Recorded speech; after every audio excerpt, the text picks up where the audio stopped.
안녕하세요. 월드 크립토입니다. 코인 뉴스 간단하게 보겠습니다. NFT 인기 회복세, 이더리움 가스비도 급증. NFT가 다시 인기를 얻으면서 이더리움 가스비가 급증하고 있다고 유투데이가 전했다. 글래스노드에 따르면 전날 이더리움 지불 수수료 합계가 7일 이동평균 1개월 최대인 188만 2,360달러를 기록했다. 이더리움 기반 1일 NFT 트랜잭션 수는 25만 건으로 작년 9월 수치 24만 건을 넘어섰다. 특히 중국계 NFT 프로젝트가 인기를 얻고 있다고 설명했다. 자, NFT 코인 한번 간단히 살펴보겠습니다. 엑시니트, 샌드박스, 세타 네트워크, 디센트럴랜드, 테조스, 플로우, 갈라, 엔진, 칠리즈, 이코미, 왁스, 시스코인 이런 식으로 있고요. 이것은 NFT 관련 코인이고요. 자, NFT 한번 법률에 관해서 한번 살펴보겠습니다. 법률신문 법률정보고요. 2021년 12월 27일 기사입니다. NFT 자산으로 인정 보호 규제될 수 있을까? 한번 내용 보실까요? NFT 보유자에 대한 소유권자 지위 부여 가능성. 그렇다면 메타버스 내 디지털 자산의 NFT 보유자는 해당 디지털 자산의 소유권자가 되는 것일까요? 그리고 민법 기타 관계 법령이 정하는 소유권자로서 보호를 받을 수 있는 것일까요? 예컨대 NFT 보유자는 자신의 NFT를 불법하게 탈취한 사람에 대해 소유물 반환 청구권에 기초하여 NFT 반환을 요구할 수 있는 것일까요?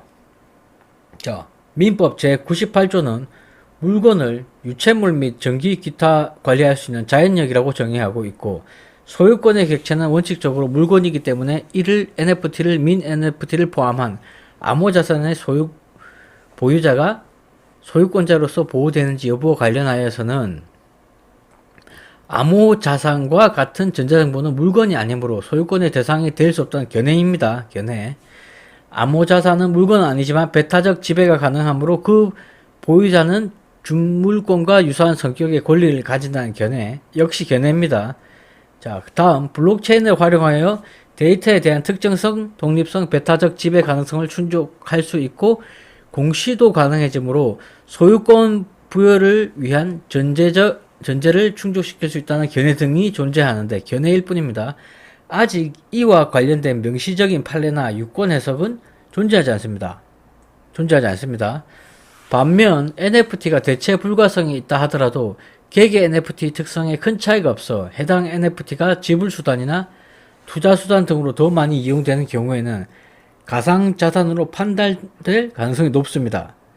특히 NFT는 그 특성상 합리적 가격의 측정이 어렵고 가격 조작 역시 용이한 측면이 있어 자금 세탁에 이용될 가능성이 적지 않고, 특정 금융정보법은 금융거래를 이용한 자금 세탁 행위 등을 규제하기 위한 목적하에 입법되었다는 점을 고려한다면 NFT의 구체적인 사용 용도가 결제 및 투자용으로서 사용된다고 할 때 금융당국이 NFT를 특정 금융정보법을 통해 규제할 가능성이 높을 것입니다.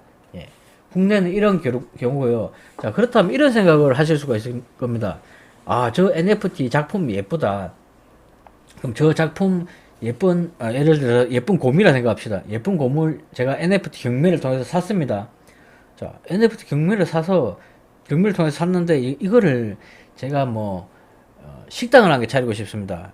식당을 한 개 차리고 식당에 상표로 쓴다든지 아니면 제가 연필을 만들었습니다. 연필에 그 예쁜 곰을 로고로 쓰고 싶은 겁니다. 그래서 썼습니다.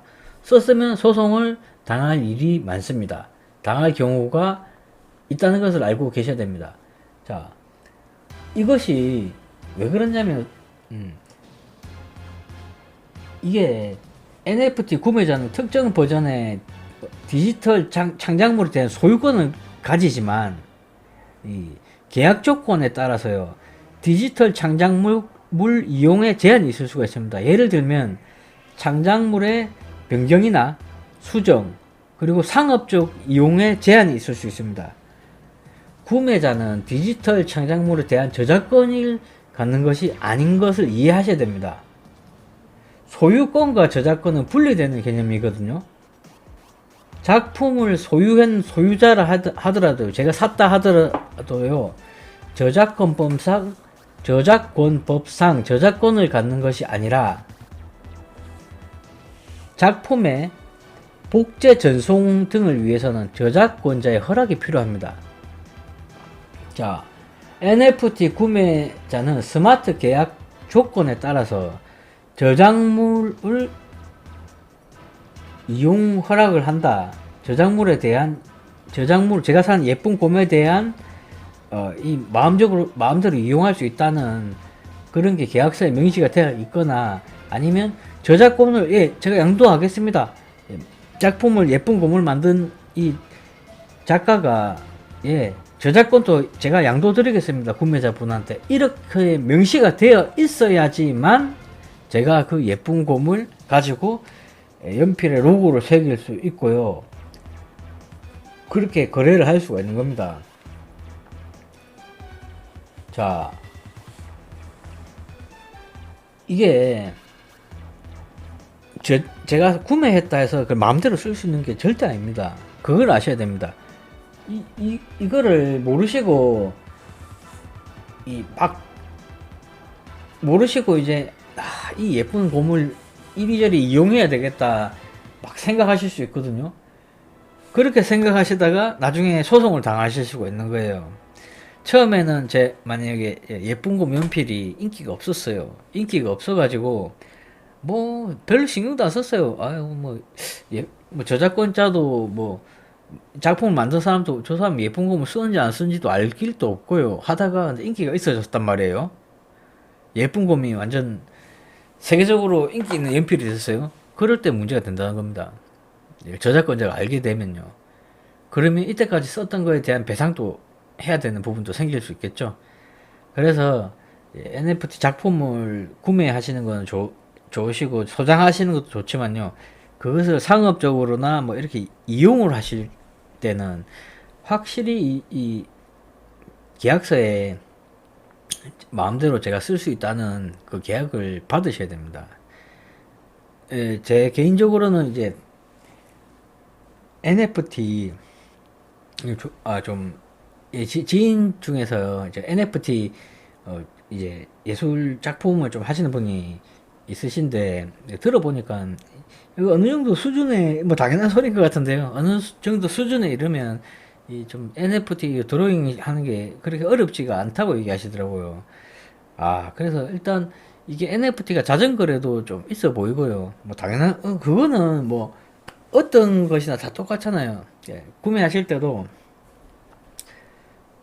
이게 좀 샜는데 구매하실 때도 확실히 저작권에 대한 문제를 확실히 하시고 구매를 하시고 활용까지 하시려면 그런 생각을 가지시고 하시는 게 맞지 않나 싶습니다. 그리고 지금 고가에 거래되는 작품들도 뭐 해킹 소식도 있고 그렇죠. 뭐든지 조심하시고요. 그러면 방송을 마치겠습니다. 구독과 좋아요는 저에게 많은 힘이 됩니다. 감사합니다.